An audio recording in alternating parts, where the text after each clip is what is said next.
Bismillahirrahmanirrahim.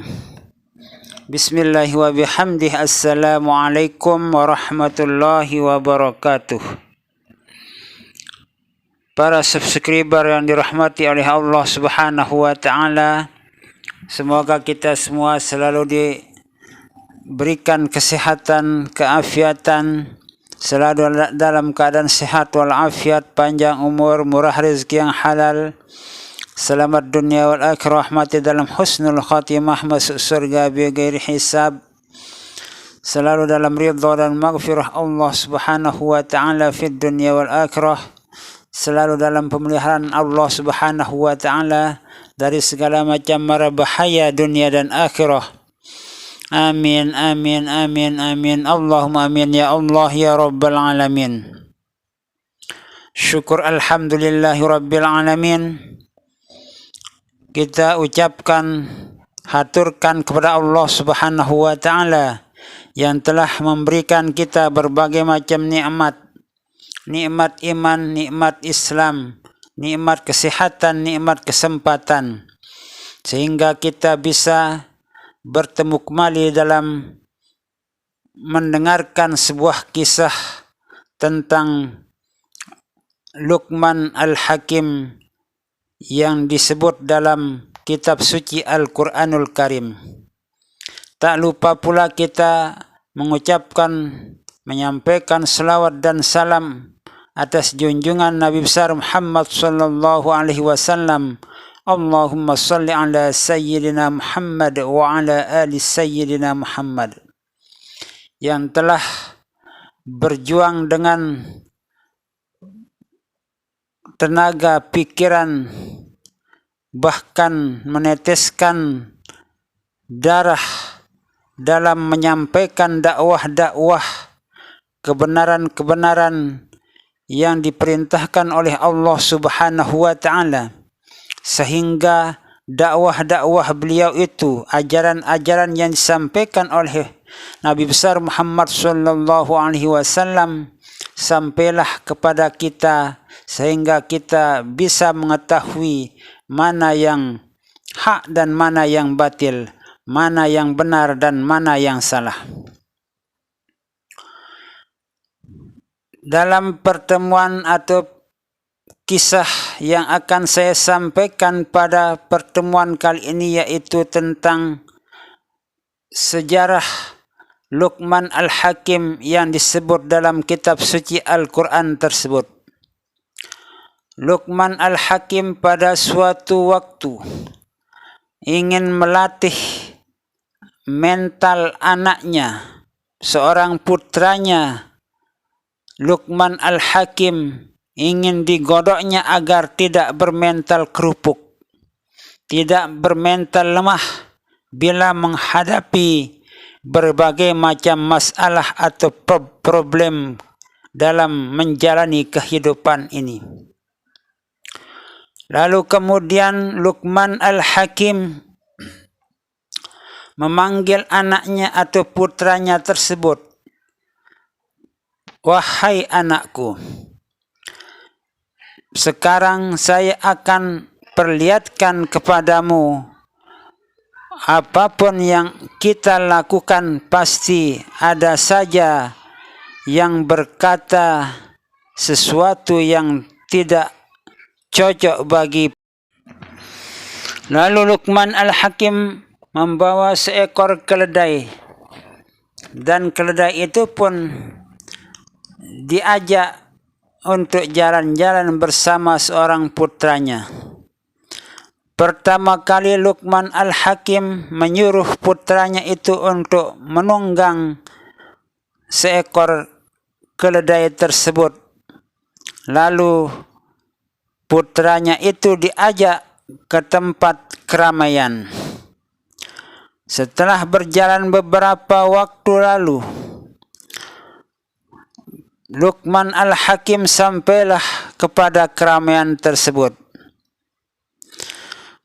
Melihat Luqman Al-Hakim bersama anaknya, orang-orang pada waktu itu merasa heran terhadap Luqman Al-Hakim bersama anaknya. Ada orang yang mengatakan bahwa aneh sekali orang ini berdua. Kenapa anaknya yang begitu masih kuat untuk berjalan, yang harus ditaruh atau mengendarai keledai yang dibawanya itu, sementara yang sudah tua berjalan bersama keledai tersebut, yang seharusnya menurut kami seharusnya yang tua itulah yang berada di atas keledai itu. Kemudian yang masih muda harus berjalan kaki, bukan untuk mengendarai keledai. Lalu kemudian Luqman Al-Hakim berkata kepada anaknya, kamu sudah dengar apa omongan orang terhadap kita. Kita dianggap orang aneh, yang seharusnya saya yang tua menunggang keledai tersebut, sementara kamu yang masih muda berjalan kaki. Itu ucapan orang pertama. Sekarang kita harus gantian. Saya yang tua yang harus duduk di atas keledai tersebut, sementara kamu yang muda yang harus berjalan kaki bersama keledai ini. Mari kita berjalan bersama melewati keramaian tersebut. Setelah beberapa waktu, Luqman Al-Hakim bersama anaknya sampai di keramaian itu. Orang-orang yang melihat mereka berjalan bersama keledai tersebut mengatakan kepada mereka berdua, aneh sekali orang yang berjalan di dekat kita ini, sampai hati orang tua itu membiarkan anaknya berjalan sendirian dengan berjalan kaki, yang seharusnya dialah yang tua itu yang harus berjalan kaki, sementara anaknya masih muda, tidak begitu kuat untuk berjalan kaki, yang harus ditaruh di atas keledai tersebut. Lalu kemudian Luqman Al-Hakim setelah menjauh dari keramaian tersebut berkata kepada anaknya, wahai putraku, kamu lihat tadi di saat kita berjalan-jalan di depan keramaian tersebut, orang-orang mengatakan kepada kita, kita adalah orang aneh, yang seharusnya kamulah yang duduk di atas keledai tersebut. Itu omongan orang tersebut, sementara saya yang sudah tua yang harus berjalan kaki. Kita sudah mendapatkan dua macam perkataan orang. Lalu kemudian Luqman Al-Hakim mengajak putranya berjalan-jalan. Namun di saat itu Luqman Al-Hakim bersama putranya tidak menaiki seekor keledai tersebut. Mereka berjalan kaki bersama dengan membawa seekor keledai. Lalu mereka berdua itu melewati sebuah keramaian.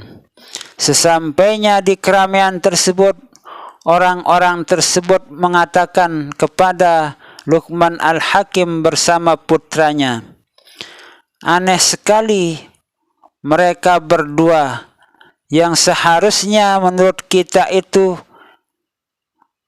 harus mereka menunggang keledai yang dibawa oleh mereka. Aneh sekali dua orang tersebut, padahal mereka itu membawa keledai yang harus membawanya untuk kemana dia pergi, tapi mereka itu tidak menunggang keledai itu.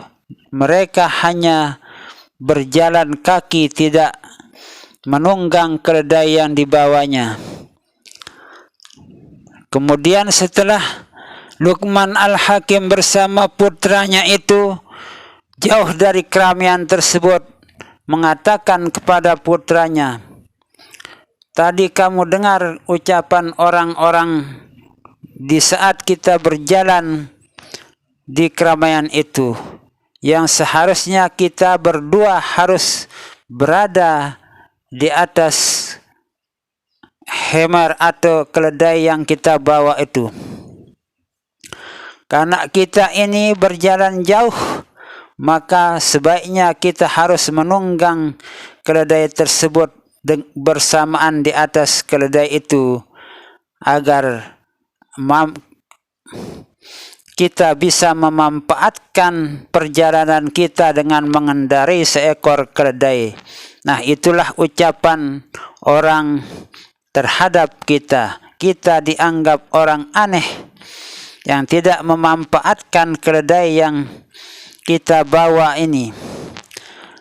Sekarang baru 3 yang kita gunakan cara untuk bagaimana membuktikan apapun yang kita perbuat pasti ada saja orang yang mengatakan sesuatu yang kurang mengenakkan kepada kita. Lalu kita gunakan cara yang keempat, yaitu kita harus naik atau mengendarai keledai ini berdua di atas seekor keledai ini. Kamu yang jadi depan, saya yang tua di belakang. Lalu kemudian disuruhlah atau diperintahlah keledai itu untuk berjalan setelah mereka berdua berada di atas keledai itu. Kemudian berjalanlah keledai itu melewati keramaian yang ditemui di dalam perjalanannya. Setelah sampai, keledai itu bersama Luqmanul Hakim bersama putranya itu, orang-orang pada mengatakan kepada Luqman Al-Hakim bersama putranya, sungguh menyakitkan sekali cara orang ini berdua. Seekor keledai yang begitu kecil ditunggangi oleh manusia-manusia di atas keledai berdua, padahal yang seharusnya mereka itu berjalan kaki bersama keledai itu. Namun tega sekali orang-orang ini menunggang seekor keledai yang begitu kecil dengan ditunggangi oleh 2 orang manusia. Lalu kemudian Luqman Al-Hakim setelah jauh dari keramaian tersebut mengatakan kepada putranya, wahai putraku, kita sudah buktikan apa yang saya ucapkan, bahwa apapun yang kita perbuat di atas dunia ini, pasti ada saja yang tidak setuju dengan perbuatan kita itu. Kita menggunakan cara yang pertama, ada orang yang tidak setuju dengan cara kita. Kita gunakan cara yang kedua, ketiga, bahkan yang keempat. Ada saja orang yang tidak cocok dengan cara yang kita lakukan itu. Nah, begitulah kehidupan di atas dunia ini. Di saat kita rajin melakukan suatu ibadah, misalnya kita rajin pergi mengajar di suatu pondok pesantren atau di madrasah, pasti ada saja yang mengatakan, kok maunya menjadi guru honor misalnya, padahal honornya itu tidak seberapa kalau dibandingkan dengan kebutuhan hidup yang begitu banyak yang harus kita manfaatkan, yang harus kita gunakan dalam menjalani kehidupan ini. Namun ada juga yang mengatakan kepada kita, seharusnya dia mengajar di madrasah padahal dia memiliki ilmu pengetahuan yang cukup untuk menyampaikan ilmunya. Itu kata orang yang kedua. Kemudian kata orang yang ketiga, orang ini seharusnya lebih cocok menjadi pedagang, tidak cocok menjadi seorang guru, karena ilmunya itu tidak sebanding dengan pendidikan atau tempat dia mengajar dan lain-lain sebagainya, ucapan-ucapan orang terhadap sesama kita.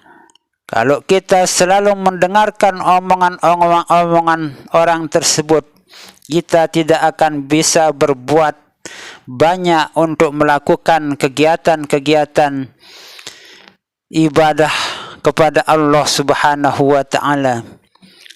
Kita sebagusnya, semestinya lebih berpikir pada yang positif. Bagaimana kemampuan kita untuk melakukan suatu ibadah kepada Allah Subhanahu wa ta'ala sesuai dengan kemampuan yang ada pada diri kita. Walau bagaimanapun ucapan orang kepada kita, jangan kita terlalu hiraukan ucapan-ucapan tersebut untuk memacu diri kita dalam beribadah, berbuat baik sesuai dengan tuntunan agama, tidak melanggar aturan-aturan yang telah ditetapkan oleh agama maupun pemerintah kita. Semoga kita selalu dalam jalan yang benar, dalam bimbingan Allah Subhanahu wa ta'ala, dalam menjalani berbagai macam problem kehidupan di atas dunia ini, agar kita menjadi orang yang selamat dunia dan akhirah, mati dalam husnul khatimah, masuk surga bighairi hisab. Amin, amin, amin. Wallahu a'lamu bissawab. Wallahul muwaffiq wal hadi ila sabilir rasyad. Wassalamu alaikum warahmatullahi wabarakatuh.